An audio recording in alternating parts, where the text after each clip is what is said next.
As Zimpapers, we are licensed to service the public in terms of their concerns, what keeps them awake at night.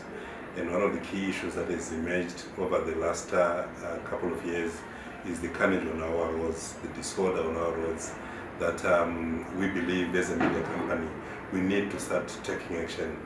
Our newspapers, particularly, that have reached throughout the country, they have to be leading this process that will allow us to bring home the message that we need to be responsible on the roads.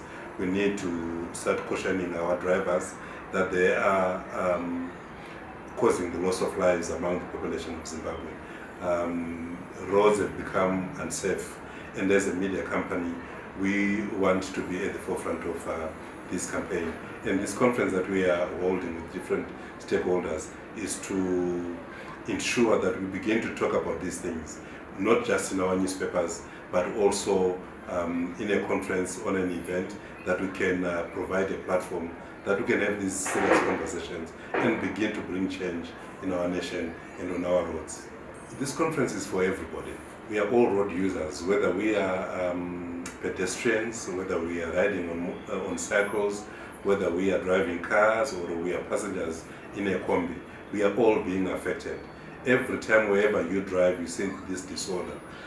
So it affects all of us. Sometimes we get home late because of congestion, because there is no more discipline.